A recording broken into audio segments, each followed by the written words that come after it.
আবুধাবির প্রবাসী, তিনি 1,00,000 টাকা আমাদের এখানে ডোনেশন করেছেন। আমরা সেই টাকাটি বুঝিয়ে নিচ্ছি। এখানে 1,00,000 টাকা রয়েছে, 50 1,00,000 টাকা আমরা অ্যাকাউন্টে বুঝিয়ে দিলাম এবং ওনাকে রিসিপ্টটা দিয়ে দিচ্ছে। এবং উনি যদি 10 বছর পরে এসে অ্যাকাউন্ট চেক করে এবং কি কাজে ব্যয় হয়েছে সেটা উনি জানতে পারবে।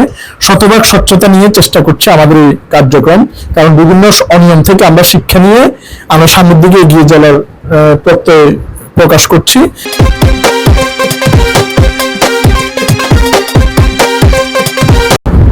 বিসমিল্লাহির রহমানির রহিম। দেশ এবং প্রবাস থেকে এই মুহূর্তে যারা দেখছেন সবাইকে আসসালামু আলাইকুম। আজকে আমি অবস্থান করছি বাংলাদেশের প্রথম বেয়ারিশ হাসপাতালে, যেখানে রাস্তা থেকে পচে গেলে বেয়ারিশ মা বাবা যাদের সরকারি মেডিকেলে ঠাঁই হয় না, সেই মানুষগুলোকে এখানে এনে চিকিৎসা দেওয়া হয়। এখানে একজন এমবিবিএস ডাক্তার সহ অভিজ্ঞ নার্স এবং সেবকরা রয়েছে, অ্যাম্বুলেন্স সহ অনেক মানুষের কর্মযোগ্য প্রায় 25 জন স্টাফের সমন্বয়ে এই বেয়ারিশ হাসপাতালটি পরিচালিত হচ্ছে।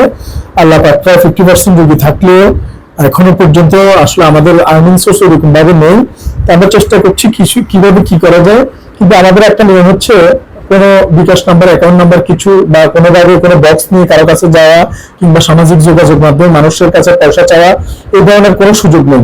কেউ যদি স্বেচ্ছায় এসে দেখে শুনে বুঝে কিছু এখানে ডোনেশন করে, শুধুমাত্র সেক্ষেত্রে নেওয়া সম্ভব। আদারওয়াইজ কেউ রিসিভ নিয়ে কোথাও যেতে পারবে না। এবং আল্লাহ তাআলা যতদিন আমাদের দ্বারা এই খেদমত পরিচালিত করে আমরা ততদিন করব, এবং যদি না পারি তাহলে বন্ধ করে দিব।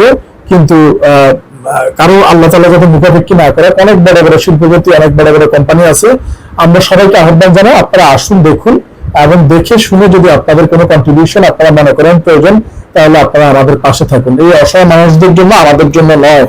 কারণ আমি পার্সোনালি ব্যক্তিগতভাবে আমি একটি জব করি এবং আল্লাহ পাক আমাকে যথেষ্ট ভালো রাখছে। আমি আমার কাজের পাশাপাশি যে অবসর সময়, সেই অবসর সময়টুকু আমি এখানে দেওয়ার চেষ্টা করি এবং এখান থেকে আমি কোনো একটা টাকাও গ্রহণ করি না এবং এখানকার কোনো সুযোগ সুবিধাও কিন্তু আমি গ্রহণ করি না। আমি শুধুমাত্র আমার ব্যক্তিগত সময় থেকে সময় বের করে প্রতিষ্ঠানটা যাতে ভালোভাবে পরিচালিত হয়, জন্য কমিটির সাথে আমি একটু সময় দিয়ে থাকি। তো আজকে গতকালকে আমরা একটা ভিডিও প্রকাশ করেছিলাম যে এই মাসে আমাদের বেতন বোনাস দিয়ে আমাদের ফান্ড টোটাল 0, আর কোনো অর্থ আমাদের কাছে নেই এবং আমাদের 24 ঘন্টা আমাদের এই অফিস উন্মুক্ত হয়েছে, যে কেউ এসে দেখতে পারেন। তো আজকে আল্লাহর রহমতে আমাদের হাজি মোহাম্মদ রফিক আঙ্কেল, উনি চট্টগ্রামের বাদুরতলা থাকেন এবং উনি সৌদি প্রবাসী, নাকি আবুধাবি প্রবাসী। আবারও বলছি, আবুধাবিতে যারা দেখছেন আপনারা হয়তো ওনাকে অনেকে চিনবেন। আমাদের হাজি মোহাম্মদ রফিক আঙ্কেল, উনি চট্টগ্রামের বাদুরতলার বাসিন্দা, তিনি আবুধাবির প্রবাসী। তিনি 1,00,000 টাকা আমাদের এখানে ডোনেশন করেছেন। আমরা সেই টাকাটি বুঝিয়ে নিচ্ছি। এখানে 1,00,000 টাকা রয়েছে, 50 1,00,000 টাকা আমরা অ্যাকাউন্টে বুঝিয়ে দিলাম এবং ওনাকে রিসিপ্টটা দিয়ে দিচ্ছে। এবং উনি যদি 10 বছর পরে এসে অ্যাকাউন্ট চেক করে এবং কি কাজে ব্যয় হয়েছে সেটা উনি জানতে পারবে। শতভাগ স্বচ্ছতা নিয়ে চেষ্টা করছে আমাদের এই কার্যক্রম, কারণ বিভিন্ন অনিয়ম থেকে আমরা শিক্ষা নিয়ে আমরা সামনের দিকে এগিয়ে যাওয়ার প্রত্যয় প্রকাশ করছি। কারণ যদি কোথাও বাধা আসে, আমরা বাধাটা এবং আজকে আসার সময় পেনটাস নিয়ে আসছে এবং খাবার নিয়ে আসছে, আমরা ওনার জন্য দোয়া করি এবং আপনারা যারা দেখছেন ওনার জন্য দোয়া করবেন। এবং এই ভিডিওটা প্রকাশ উনি বারবার নিষেধ করছে ভিডিও না করার জন্য, কোনোভাবে উনি রাজি হচ্ছে না। আমরা জোরপূর্বক এই ভিডিওটা করছি এই জন্যই যে উনি যে টাকাটা দিয়েছে, আমাদের এই বেয়ারিশ হাসপাতালের একটা সিস্টেম হচ্ছে, কেউ যদি 5টা টাকাও দেয় সেটাও কিন্তু আমাদের এই বেয়ারিশ চিকিৎসক পুনর্বাসন কেন্দ্রের পেজে আমরা পালাও করে প্রকাশ করে দিই। কেউ যদি একটা রামবাসও দেয় সেটাও আমরা প্রকাশ করে দিই, সেখান থেকে দেখতে পারবেন যে এখানে আসছে। যেমন আমাদের এই কোরবানির ঈদে এখনো পর্যন্ত কেউ গরু ছাগল কোনো কিছু এখানে স্পন্সর করে নাই। 3টা ভাগে মানুষ একটা কোরবানি দিতে বলছে। তো 3 15 45,000 টাকা আমার কাছে সংরক্ষিত আছে এবং আরেকজন যদি কেউ 15,000 টাকা দিয়ে অ্যাড হয় তাহলে 4 15 60,000 টাকা একটা হয়তো বা গরু আমরা এই বেয়ারিশ হাসপাতালের জন্য দিতে পারবো। আমরা দেখেছি অতীতে অনেক বৃদ্ধাশ্রম বা অনেক সামাজিক প্রতিষ্ঠান আছে যারা মানুষের কাছে সমানে চেয়েছে, কিন্তু কেউ কিছু দিলে প্রকাশ করে নাই। এটাতে আরো একটা প্রতিষ্ঠানের বদনাম হয়, কিন্তু আমরা চাই যে যাই দিক সেটা প্রকাশ করে দিই। যেমন এখনো পর্যন্ত গরু ছাগল কিছুই হয়নি, তবে 3 জন গতবারের মতো আমাদের মাধ্যমে কোরবানি দিতে চাইছে। ওনাদের 3টা নামে 45,000 টাকা আমাদের কাছে জমা আছে। যদি আর একজন কেউ একটা নাম দিয়ে যদি সম্পৃক্ত থাকেন কোরবানির 15,000 টাকা দিয়ে, তাহলে আমরা 60,000 টাকা একটু করে পাবো। সেই দিকে একটু ইয়ে করবেন। মাশাআল্লাহ, এখানে উনি টাকাটা আসলে দিতে আসছে, মানুষের মন যে কত বড় হয়। হাজী মোহাম্মদ রফিক, চট্টগ্রামের বাগরতলা আবুধাবি বাসিন্দা, এবং আপনারা যারা আবুধাবি বাসী আছেন প্রত্যেকেরই মান ইজ্জতের একটা রহমত হিসেবে উনি আজকে আমাদের সাথে অনেক বড় করে দিয়েছে মনটা। আসলে ভালো কাজে যদি কেউ কখনো আগ্রহ প্রকাশ করে, আল্লাহ তাআলা কখনো এই ইয়েগুলোকে এটাকে কি বলে আবদ্ধ রাখে না, এটা আল্লাহ তাআলা করিয়ে নেয়। এবং তার জ্বলন্ত উদাহরণ হচ্ছে এখানে, আমরা ওনাকে বলি নাই, কিংবা আমরা নিজেরাও গতকালকেও আফসোস ছিলাম যে 3 জনের 3 নামে 45,000 টাকায় গরু পাবো কিনা। আমরা কথা বলছি যে বাজেট আরো বাড়ান গরু বাজারে, 60 অন্তত চিন্তা করেন।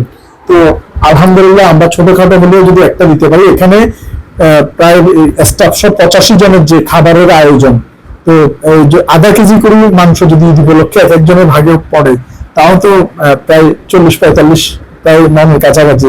এই ছাগল দিয়ে আমরা পারতাম না, আল্লাহর রহমত।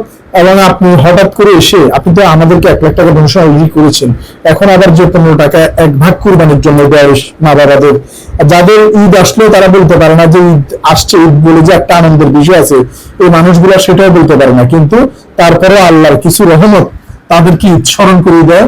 সেই রহমত স্বরূপ আমি যদি আপনাকে বলি যে কষ্টের টাকা, কারণ বাংলাদেশে চুরি করে টাকা ইনকাম করা যায়, অনেক টাকা ইনকাম করা যায় চুরি করলেই, কিন্তু বিদেশের মাটিতে মাথার ঘাম পায়ে ফেলে তারপর টাকা আর্ন করতে, আপনার এই কষ্টের টাকা আপনি আপনার কাজে, এখনো আমি জানি আপনি দাবি করতে পারেন নাই যতটুকু আমি শুনেছি, কিন্তু তারপরে আপনি কষ্ট অর্জিত পয়সা যে এখানে দিয়ে দিলেন, আপনার কাছে মানে অনুভূতিটা কি, যে মনে হচ্ছে না যে মানে নিজের কিছু করার আগে অনেক কিছু পেয়েছি। এটা দেখতে পারেন। আমি যে এটা দিয়েছি, আমি মনে করি আমার জীবনে সবকিছু আমি করে ফেলেছি, বাইরে করে সবকিছু আলহামদুলিল্লাহ আমি পেয়েছি। এটা থেকে আর কিছু পাওয়ার আমার এখন আপনার স্ত্রী সন্তান যারা আছে, আপনি মনে হচ্ছে না যে ওদেরকে মানে ঠকানো হচ্ছে, বা তো আমার সামনে আছে, আমার ছেলে আছে, বিয়ে দিয়েছি। আমাদের স্ত্রী সন্তান স্বামী সবাই কিন্তু এখানে আছে, এবং সবাই এই ভিডিওটা দেখছে। অনেক সময় বলে যে ভাই আমার নাম প্রকাশ করেন না, কারণ আমার স্ত্রী সন্তান দেখলে আমার সাথে ঝামেলা করবে, দান করে কথা বলে। কিন্তু ওনার পরিজন সবাই এখানে উপস্থিত রয়েছে, এবং উনি বড় গলায় যেটা বলছে যে সকলের সামনে উনি দান করেছে, এবং উনি এটা অনেক মহৎ কাজ করেছেন, উনি এটা মন থেকে স্যাটিসফাই। আল্লাহ পাক আমাদেরকেও যাতে এরকম সুযোগ সুবিধা আরো বেশি করে দিতে পারে। কারণ আমি নিজেও 1 লাখ টাকা দিলে আমি বলবো যে আর কেন 15,000 টাকা দিব, সেই জায়গায় আমি এটা দেওয়ার পরে বাড়তি একটা শরীকে 15,000 টাকা আল্লাহর জন্য, আল্লাহর নামে এই মানুষদের জন্য দিয়ে দিয়েছে। মানুষগুলা খাওয়ার পরে আমার দেওয়া ভেজাল আছে, কবুল না হতে পারে, কিন্তু যে মানুষগুলোর কোনো পরিচয় নাই, ঠিকানা নেই, এবং রাত্রে কি খাবে সেটাও জানে না, এবং মারা গেলে কোনো মানুষ চোখের পানিও ফেলে না, এবং দুনিয়াতে কোনো কিছুই নেই যাদের, সেই সব কিছু হারানো মানুষগুলো এই মাংস খেয়ে ঈদের দিন যাতে দোয়া করে, এবং দোয়াটা যাতে আল্লাহ পাক ওনার জন্য কবুল করে না, আমরাও দোয়া করি মন থেকে ইনশাআল্লাহ। আপনার কি কিছু বলবেন ওনার সন্তান হিসেবে, কি একটু কিছু বলেন? হ্যাঁ, আচ্ছা, ওনারা আনন্দিত, ওনারা কিছুই বলতে চায় না। আল্লাহ পাক, আমরা এমন সমাজে বাস করি, সাধারণ 2টা মাছ দিয়ে 100 জনের ছবি তুলি, আর এখানে দেখেন 1,15,000 টাকা দেওয়ার পরেও একটা মানুষ কথাই বলতে চাচ্ছে না। তা আল্লাহ তাআলার মানে যে নিদর্শন, যে ভালো মানুষরা এখনো যুগে যুগে আছে, থাকবে, এবং এই মানুষগুলো বেঁচে থাকলে এই বয়স মানুষরা এখনো বেঁচে থাকার আশ্বাস রাখে। এই জন্য হয়তো বা উপরওয়ালা মহাপ্রলয় এখনো দিচ্ছে না। তো ওনাদের জন্য দোয়া করবেন, এবং বয়স মা বাবাদের জন্য দোয়া করবেন, এবং সবার প্রতি অনুরোধ, আমরা আপনাদের কাছে কোনো কিছু চাচ্ছি না, আপনারা আসেন, দেখেন, এবং দেখে যদি আপনাদের মনে হয় ওই মানুষগুলোর পাশে দাঁড়ানো উচিত, আপনাদের মতো করে আপনারা দাঁড়াবেন। এটা কোনো ব্যক্তি মালিকানা প্রতিষ্ঠান নয়, এটি একটি সম্মিলিত প্রতিষ্ঠান। ধন্যবাদ সবাইকে। বাংলাদেশের প্রথম বয়স হাসপাতাল থেকে আসসালামু আলাইকুম ওয়া রাহমাতুল্লাহি ওয়া বারাকাতুহু।